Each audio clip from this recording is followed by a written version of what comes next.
고린도전서 4장 6절부터 16절 말씀 한 절씩 교독하겠습니다. 제가 먼저 6절 읽겠습니다.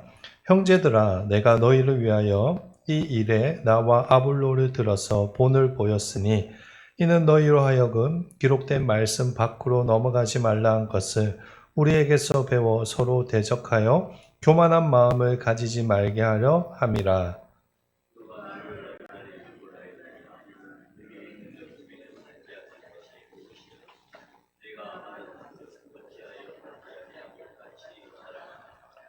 너희가 이미 배부르며 이미 풍성하며 우리 없이도 왕이 되었도다. 우리가 너희와 함께 왕노릇하기 위하여 참으로 너희가 왕이 되기를 원하노라.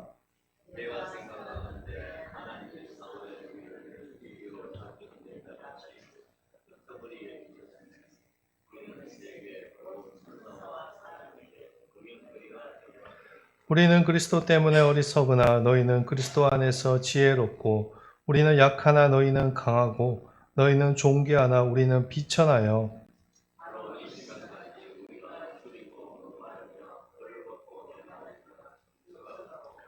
또 수고하여 친히 손으로 일을 하며 모욕을 당한즉 축복하고 박해를 받은즉 참고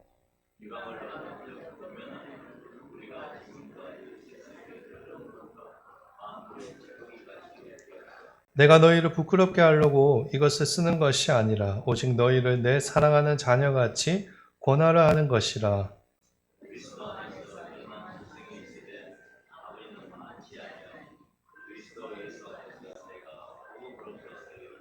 같이 읽겠습니다. 그러므로 내가 너희에게 권하노니 너희는 나를 본받는 자가 되라. 아멘. 네, 저희가 2주 전에, 지난주는 금요 예배를 못 들었고 2주 전에 고린도전서 4장을 시작하면서 살펴본 것처럼 바울은 4장에서 본격적으로 교회 사역자들에 대해서 이야기를 시작하였습니다.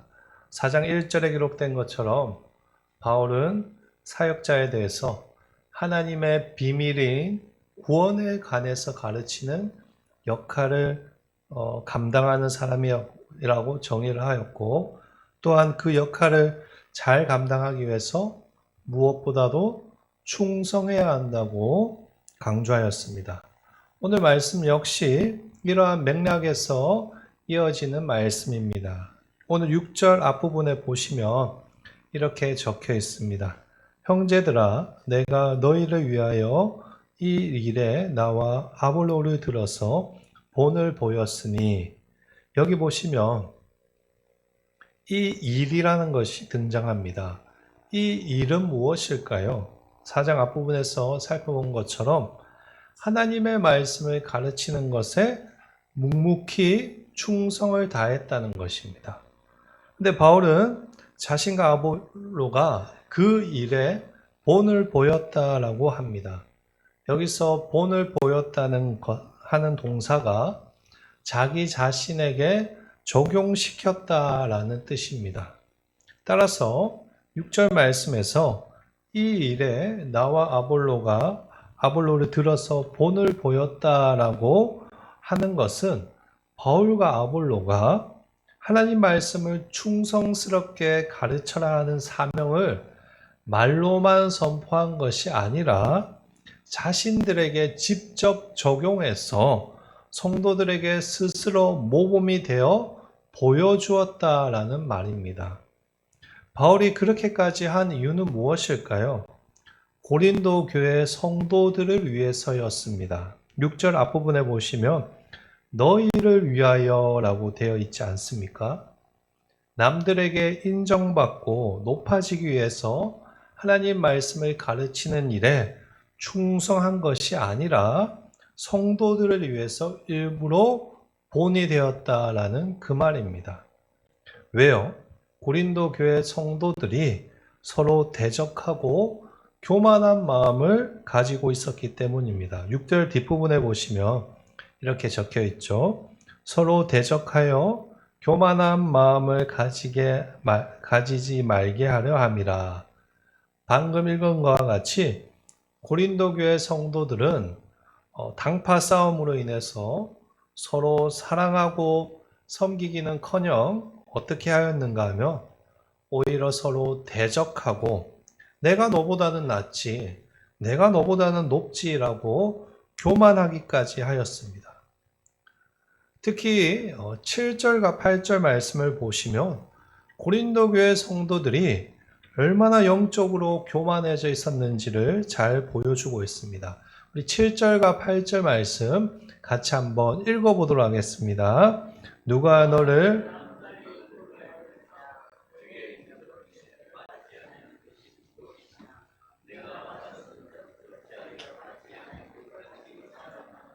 너희가 이미 배부르며 이미 풍성하며 우리 없이도 왕이 되었도다. 우리가 너희와 함께 왕노릇하기 위하여 참으로 너희가 왕이 되기를 원하노라. 우선 7절 앞부분에 보시면 7절에 보시면 고린도 교회를 향해서 바울이 먼저 질문을 합니다. 무엇을 질문하는가 하면 두 가지를 묻습니다. 첫 번째는 누가 너희를 구별하였고 너희에게 많은 것들을 주었는지 묻습니다. 7절 앞부분에 보시면 누가 너를 남달리 구별하였느냐, 내게 있는 것 중에 받지 아니한 것이 무엇이냐라고 되어 있는데, 이 말은 너희가 예수를 믿고 영적 은사와 많은 것들을 누리는 것이 누구 때문에 가능한가라는 질문입니다. 누구 때문입니까, 여러분? 하나님 때문입니다. 우리가 야고보서 지난주까지 야고보서를 했는데 야고보서를 하면서 이 부분을 살펴본 적이 한 번 있습니다. 야고보서 1장 17절 말씀인데요. 한번 띄워주시겠습니까? 야고보서 1장 17절. 제가 준비를 못한 것 같아요. 우리 한번 찾아서 직접 한번 읽어보겠습니다. 야고보서 1장 17절.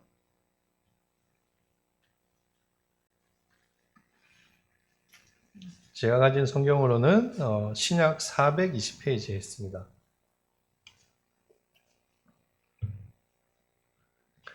우리 같이 한 목소리로 읽어볼까요? 같이 읽겠습니다. 온갖 좋은 은사와 온전한 선물이 다 위로부터 빛들의 아버지께로부터 내려오나니 그는 변함도 없으시고 회전하는 그림자도 없으시니라. 아멘. 여기 보시면 온갖 좋은 은사와 온전한 선물이 누구로부터 온다고 이야기하고 있습니까? 하나님으로부터 온다고 되어 있습니다. 우리가 하나님의 자녀가 된 것도, 영적인 은사를 받은 것도, 신령한 것들을 누리는 것도, 이 모든 것이 하나님께서 은혜로 주신 것입니다. 따라서 우리의 어떠한 것도 결코 자랑할 것이 없습니다. 오직 자랑할 것은 바울의 고백처럼 나를 나되게 하신 하나님 한 분밖에는 없습니다. 그런데 고린도 교회 성도들은 하나님을 자랑하지 않았습니다. 어떻게 하였습니까? 교만해져서 스스로 그것을 누리며 이룰 수 있다고 생각하였고, 내가 높다, 내가 너보다 낫다 라고 자신들을 자랑하였습니다.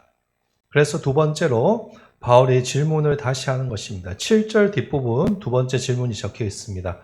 어찌하여 받지 아니한 것 같이 자랑하느냐?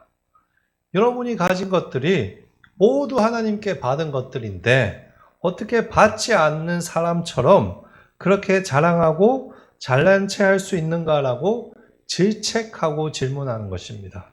하나님께서 모든 것들을 그렇게 풍성히 주셨고 그것을 받았음에도 불구하고 마치 자신의 능력이나 힘으로 그것들을 얻은 것처럼 떠벌리며 자랑하는 교만한 태도를 지적하는 것입니다.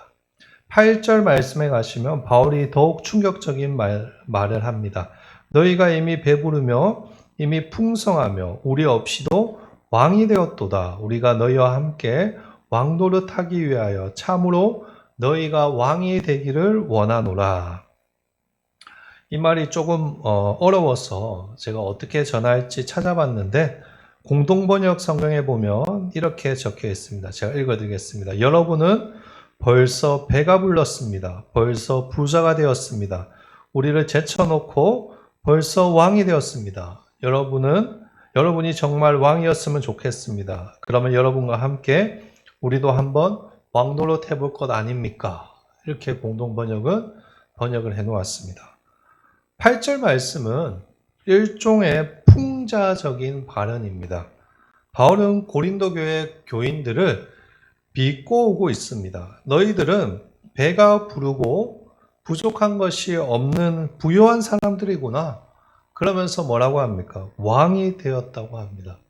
얼마나 교만해졌으면 왕이 되어버린 것입니다.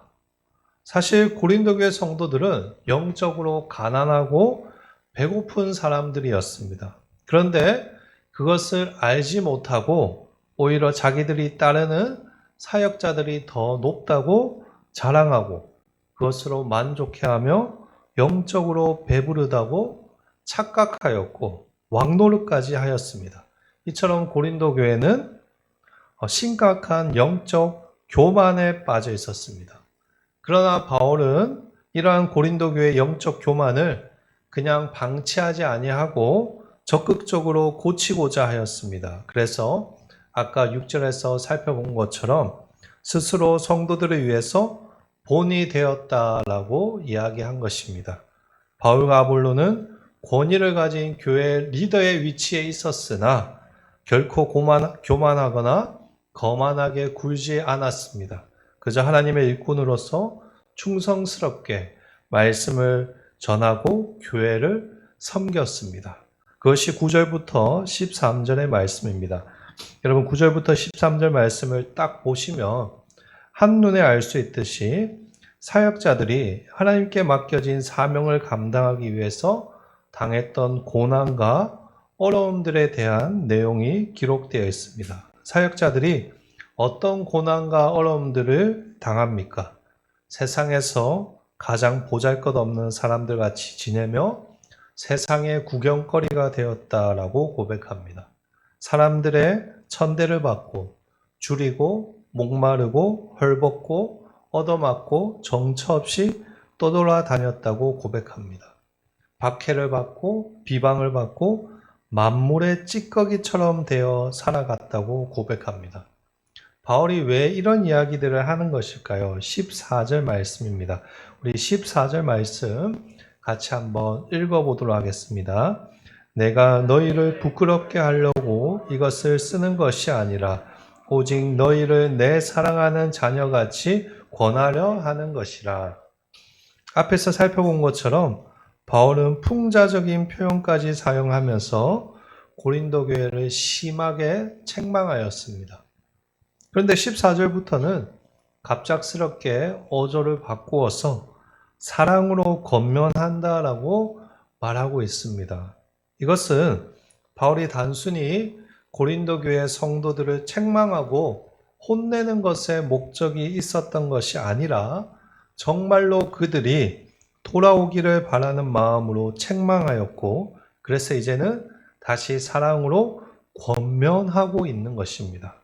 마치 부모들이 자식들에게 따끔하게 질책한 뒤에 다시 사랑으로 안아주고 가르치듯이 바울 역시 고린도 교회 성도들을 사랑으로 이제 권면하기 시작하는 것입니다. 바울은 고린도 교회 성도들을 정말로 사랑하였습니다. 15절 뒷부분을 보십시오. 그리스도 예수 안에서 내가 복음으로써 너희를 낳았음이라. 고린도 교회는 바울이 온갖 박해를 받으면서도 기도와 수고로 난 영적 자녀들이었고 쉽사리 그들을 포기할 수 없었습니다. 그래서 크게 책망하는 것에서 그치지 아니하고 이제는 사랑으로 그들을 품고 권면하는 것입니다. 무엇이라고 권면할까요? 나를 본받으라고 권면합니다. 16절 말씀 우리 같이 한번 읽어보겠습니다. 그러므로 내가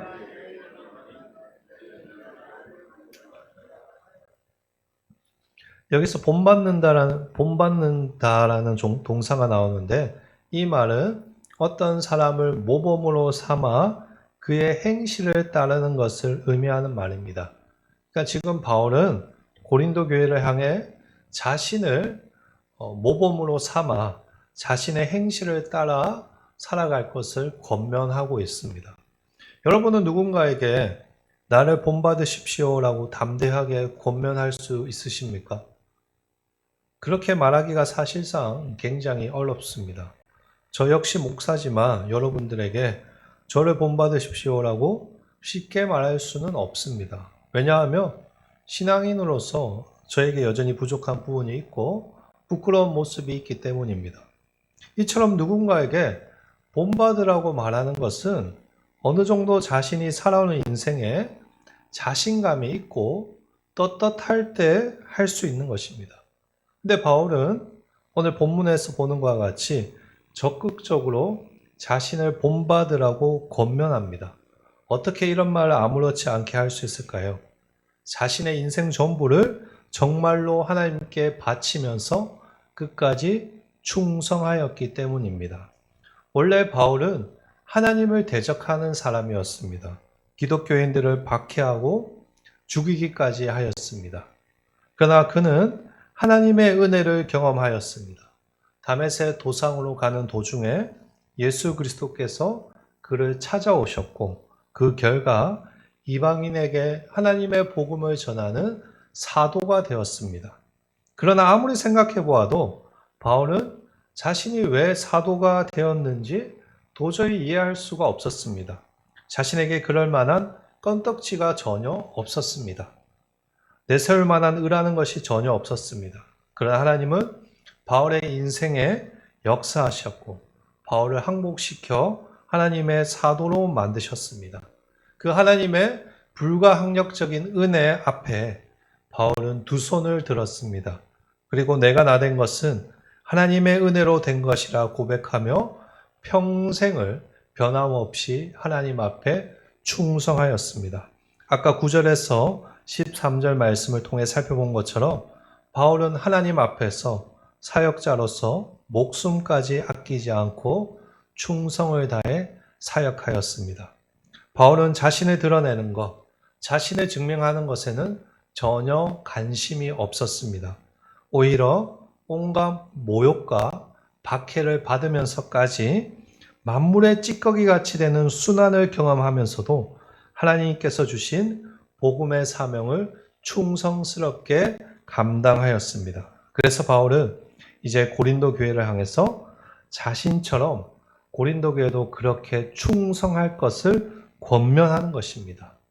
그들 역시 불가항력적인 하나님의 은혜를 경험한 사람들이기 때문입니다.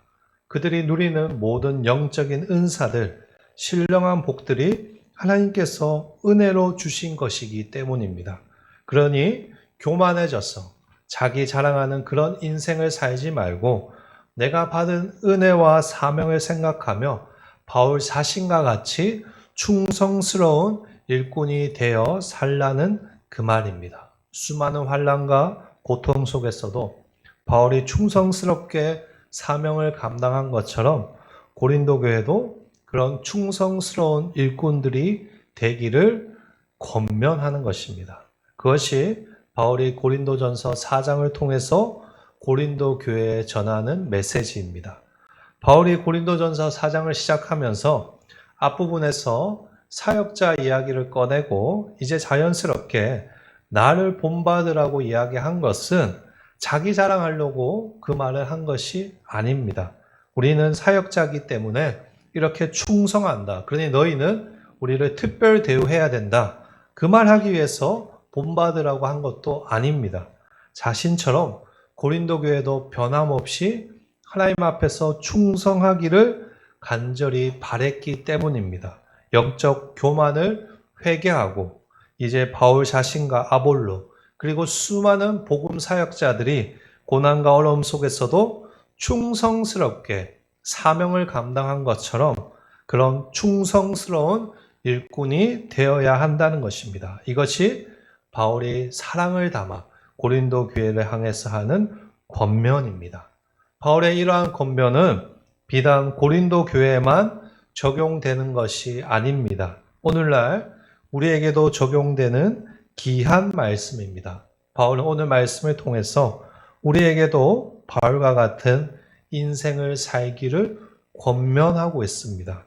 제가 어제 경북 여전도의 연합회 때 그저께죠. 경북 여전도의 연합회 때 말씀을 나눈 것처럼 하나님이 없는 그런 어리석은 인생을 살지 말아야 합니다. 힘들고 어렵더라도 하나님의 말씀 붙들고 믿음 지키며 나에게 주신 가족 구원의 사명, 나에게 허락하신 직분자로서의 사명, 나에게 원하시는 하나님 나라의 사명을 끝까지 충성스럽게 감당해야 하는 것입니다. 그때 하나님께서 우리를 통해 일하실 것이라고 믿습니다. 끝까지 충성할 때 하나님께서 반드시 우리를 통해 하나님의 역사를 이 땅 가운데 이루어 가실 것이며 하늘의 풍성한 상급을 우리에게 주실 것입니다. 그러니 포기하지 마시고 끝까지 믿음 지키며 충성할 수 있는 그런 인생 되시기를 축복합니다. 마지막까지 주님 앞에 최선을 다해 살아서 전능하신 하나님 앞에 섰을 때 착하고 충성된 종이라고 칭찬받는 그런 복된 인생 되시기를 예수님의 이름으로 축원합니다.